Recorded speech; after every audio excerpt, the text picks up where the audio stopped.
उसके बाद नोजल उठाते ही अटेंडेंट ने मुझे बोला कि जीरो चेक कर लो। यहां एक छोटा सा कैच है, ध्यान से समझना। अगर आप कभी नोटिस करोगे तो पहले आपको डिस्पेंसर मशीन के डिस्प्ले में हर जगह 8888 दिखेगा, फिर डिस्प्ले यूनिट में ब्लिंक होगा और उसके बाद में जीरो आएगा। यहां प्रॉब्लम यह है कि इस बात की कोई गारंटी नहीं है कि 8888 के बाद 0000 आए ही। अगर 8888 रह गया तो आपसे पहले जिस बंदे ने पेट्रोल भरवाया होगा रीडिंग वहां से कंटिन्यू हो जाएगी। और बैड न्यूज ये है कि इस डिस्पेंसर मशीन में ऐसी सेटिंग्स की जा सकती हैं कि पास ही खड़ा दूसरा पेट्रोल पंप अटेंडेंट आपको बातों में लगा के आपका ध्यान भटकाकर रिमोट से ये कंट्रोल कर सके कि 8888 से ही पेट्रोल फिलिंग शुरू हो जाए और जीरो रीडिंग आए ही ना। इन शॉर्ट, जब भी आप रिफ्यूलिंग के लिए पेट्रोल पंप विजिट करो तो पेट्रोल पंप फ्रॉड से बचने के लिए डिस्पेंसर मशीन के इस डिस्प्ले में जीरो का बहुत खास ध्यान रखना है। एनीवेज, फर्दर अटेंडेंट ने नोजल को कार के फ्यूल टैंक में डाला और नोजल के लैच को जैसे ही प्रेस किया तो स्पीड से पेट्रोल डलना शुरू हो गया। यहां पर सोचने वाली बात यह है कि इस अंडरग्राउंड फ्यूल स्टोरेज टैंक से पेट्रोल इस डिस्पेंसर मशीन तक कैसे आया और क्या यह डिस्पेंसर मशीन सच में 1010 रुपए का ही पेट्रोल डालेगी। तो क्यों ना जब तक गाड़ी में पेट्रोल फिल हो रहा है तब तक नेक्स्ट पेट्रोल पंप फ्रॉड को समझने से पहले इस फिलिंग स्टेशन का वर्किंग मैकेनिज्म समझा जाए। पेट्रोल पंप काम कैसे करता है ये समझने के लिए पहले आपको यह समझना होगा कि यहां लगी मशीन्स आपस में कैसे कनेक्टेड रहती हैं। ये जो डिस्पेंसर मशीन आप देख रहे हो ये इलेक्ट्रिसिटी से चलती है। डिस्पेंसर मशीन पास में ही बने इस अंडरग्राउंड फ्यूल स्टोरेज टैंक से पाइपलाइन के थ्रू कनेक्टेड रहती है। इस पाइपलाइन से पेट्रोल स्टोरेज टैंक से मशीन के नोजल तक आता है। पेट्रोल को स्टोरेज टैंक से डिस्पेंसर मशीन तक पहुंचाने का काम कंट्रोलर रूम में लगे इस आइसोट्रोल बॉक्स का है। आइसोट्रोल बॉक्स वायर से डिस्पेंसर मशीन और फ्यूल स्टोरेज टैंक में लगी इस एसटीपी नामक डिवाइस से कनेक्टेड रहता है। इस आइसोट्रोल बॉक्स का काम डिस्पेंसर मशीन की कमांड को रिसीव करके स्टोरेज टैंक पर लगी एसटीपी डिवाइस को कमांड देना होता है। पेट्रोल पंप अटेंडेंट ने जैसे ही कीपैड से एंट्री करने के बाद नोजल को उठाया तो डिस्पेंसर के लोअर कंपार्टमेंट में लगे इस बूट स्विच ने कंट्रोल रूम में लगे इस आइसोट्रोल बॉक्स को सिग्नल भेजा कि डिस्पेंसर मशीन तक ऑयल पहुंचाओ। जैसे ही कंट्रोलर बॉक्स का सिग्नल एसटीपी को मिला तो स्टोरेज टैंक में लगी सबमर्सिबल पंप ऑटोमेटिकली चालू हो गई। सबमर्सिबल पंप में लगी प्रोपेलर ने घूमना शुरू किया और ऑयल को टैंक से उठाकर पाइप में ऊपर की ओर प्रेशर से भेजना शुरू कर दिया। यहाँ फ्यूल स्टोरेज टैंक की बात चल ही रही है तो दूसरे टाइप का पेट्रोल पंप फ्रॉड भी आपको समझा ही दूं। इस बात में कोई दो राय नहीं है कि पानी, नेफ्था और व्हाइट केरोसिन जैसे सब्सटेंसेस का यूज करके इस फ्यूल स्टोरेज टैंक में मिलावट बिल्कुल हो सकती है। लेकिन गुड न्यूज ये है कि आपके पास ये राइट है कि आप कभी भी पेट्रोल पंप मैनेजर को अप्रोच करके फिल्टर पेपर टेस्ट और डेंसिटी टेस्ट करवा सकते हो। फिल्टर पेपर टेस्ट और कुछ नहीं बस फ्यूल की प्योरिटी चेक करने का तरीका है। इस टेस्ट में फिल्टर पेपर पर पेट्रोल की कुछ बूंदें डाली जाती हैं। अगर पेट्रोल में मिलावट है तो ये पेट्रोल फिल्टर पेपर पर इस तरह का दाग बनाता है और अगर नहीं है तो फिल्टर पेपर पर बिना कोई दाग छोड़े पेट्रोल इवेपोरेट हो जाता है। डेंसिटी टेस्ट में अगेन पेट्रोल की थर्मोमीटर और हाइड्रोमीटर से डेंसिटी चेक की जाती है। प्योर पेट्रोल की डेंसिटी 710 केजी पर मीटर क्यूब से 770 केजी पर मीटर क्यूब तक रहती है। आप जब पेट्रोल रिफिल करवाते हैं तो डिस्पेंसर मशीन के डिस्प्ले सेक्शन में यहाँ पर भी डेंसिटी लिखी रहती है, कभी नोट करना। फ्यूल स्टोरेज टैंक के मिलावट के कॉन्सेप्ट से संबंधित आपको यह भी पता होना चाहिए कि ये एटीजी है, यानी कि ऑटोमेटिक टैंक गेज।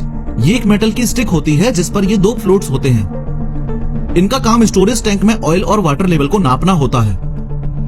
अब आप सोच रहे होंगे कि फ्यूल टैंक में वाटर का क्या काम, तो मैं बताता चलूं कि बारिश के टाइम स्टोरेज टैंक में अगर इस डिस्चार्ज पाइप की कैप लूज है तो पानी स्टोरेज टैंक में आ सकता है। ये जो एटीजी देख रहे हो, मेजरमेंट्स के लिए इस एटीजी की जगह पहले गेज स्टिक यूज होती थी। गेज स्टिक से सिर्फ मैनुअली मेजरमेंट किया जा सकता था। जब गेज स्टिक यूज हुआ करती थी उस समय गवर्नमेंट को यह पता नहीं चल पाता था कि इस पर्टिकुलर पेट्रोल पंप के स्टोरेज टैंक में सिर्फ प्योर पेट्रोल ही है या किसी प्रकार की मिलावट कर रखी है। लेकिन अब पेट्रोल पंप ओनर मिलावट नहीं कर सकता क्योंकि यह एटीजी इस स्टोरेज टैंक में फ्यूल और वाटर लेवल का डेटा पेट्रोलियम कंपनी के सर्वर पर अपडेट करती रहती है। फिर ये पेट्रोल आगे बढ़ता हुआ इस डिस्पेंसर मशीन के बॉटम पार्ट में आ जाएगा। यहाँ बॉटम पार्ट में ये शीयर वाल्व होता है। फ्यूल यहां से होता हुआ इस फिक्सेबल पाइप में आ जाएगा, फिर आगे इस फिल्टर में जाएगा, फिर आगे इस आयरन पाइप में जाएगा, उसके बाद इस असेंबली में आ जाएगा। तीसरे फ्रॉड की बात करूं तो ये असेंबली एक इंपॉर्टेंट पार्ट है और इसका वर्किंग मैकेनिज्म समझो। याद है मैंने पेट्रोल पंप अटेंडेंट को 1010 रुपए का पेट्रोल डालने को बोला था। उसने जब 1010 कीपैड में एंटर किया तो डिस्पेंसर मशीन में ये असेंबली ही इस बात के लिए रिस्पॉन्सिबल है कि मेरी गाड़ी में 1010 का ही पेट्रोल जाए, न कम न ज्यादा। इन शॉर्ट ये सारी कैलकुलेशन इस असेंबली में ही होती हैं। गुड न्यूज ये है कि ये असेंबली लीगल मेट्रोलॉजी डिपार्टमेंट के द्वारा सील्ड रहती है। लेकिन बैड न्यूज ये है कि अगर किसी पेट्रोल पंप ओनर की लीगल मेट्रोलॉजी डिपार्टमेंट में पहचान है तो वो वहां से एक्सपर्ट इंजीनियर बुला के इस असेंबली के कैलकुलेशन प्रोसेस के साथ छेड़छाड़ करवा सकता है। दूसरे शब्दों में कहूं तो असेंबली में कुछ ऐसी सेटिंग्स करवा सकता है कि डिस्पेंसर मशीन दिखाए कि 1 लीटर पेट्रोल डाला है लेकिन पेट्रोल डले सिर्फ 800 ml ही।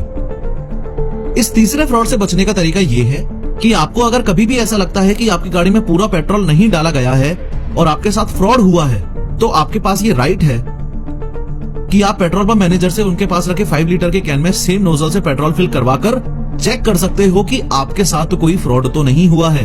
एनीवेज, इस असेंबली से आगे बढ़ते हुए ये पेट्रोल सीधा सोलोनॉइड असेंबली में जाएगा। सोलोनॉइड असेंबली के बाद आगे बढ़ता हुआ इस पाइप में आ जाएगा और फाइनली इस ब्रेक अवे से गुजरता हुआ इस होस पाइप में आ जाएगा। फिर इसके आगे तो ऑब्वियसली आपको दिख ही रहा है कि होस पाइप से नोजल में आ जाएगा और नोजल से गाड़ी के पेट्रोल टैंक में। नोट करने वाली बात यह है कि चौथा फ्रॉड इस पूरे प्रोसेस से हटके डिस्पेंसर मशीन के इस ऊपर वाले पार्ट में होता था। डिस्पेंसर मशीन के ऊपर वाले पार्ट को पहले पेट्रोल पंप मैनेजर खोल सकता था। उसमें डिजिटल मीटर्स को मैनिपुलेट करने के लिए मैलिशियस हार्डवेयर का इंस्टॉलेशन कर सकता था। फॉर एग्जांपल, डिजिटल मीटर में रीडिंग सुपर फास्ट होगी लेकिन गाड़ी में पेट्रोल नॉर्मल स्पीड से ही जाएगा, एक्सेट्रा। लेकिन फ्रॉड को रोकने के लिए गवर्नमेंट इंजीनियर्स ने डिस्पेंसर मशीन में कुछ एडवांस हार्डवेयर इंस्टॉल किए और अब डिस्पेंसर मशीन के अपर पार्ट को ओपन करने के लिए गवर्नमेंट इंजीनियर के पास ही एक ओटीपी जाता है। इन शॉर्ट, ये पेट्रोल पंप ओनर बिना उस ओटीपी के डिस्पेंसर मशीन के अपर पार्ट को ओपन करके अब मैनिपुलेट नहीं कर सकता। इस पूरी कहानी का तात्पर्य ये है कि टोटल 4 तरीके से पेट्रोल पंप फ्रॉड आज तक मेनली होते आए हैं। सबसे पहला, ध्यान भटकाने वाला, जो कि आज भी होता है। दूसरा, फ्यूल स्टोरेज टैंक में मिलावट, जो कि अभी एटीजी लगने की वजह से मुश्किल है।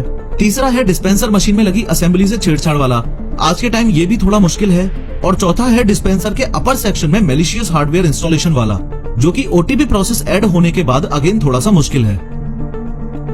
इस सब के अलावा आपने एक बात और नोटिस की होगी कि पेट्रोल पंप अटेंडेंट पेट्रोल भरते वक्त नोजल के लैच को बार बार प्रेस करता है। कुछ लोगों को लगता है कि ये फ्रॉड है, बट टेक्निकली देखा जाए तो ये पेट्रोल के प्रेशर को कंट्रोल करने के लिए किया जाता है ताकि एंटर्ड अमाउंट से ज्यादा फिल ना हो जाए।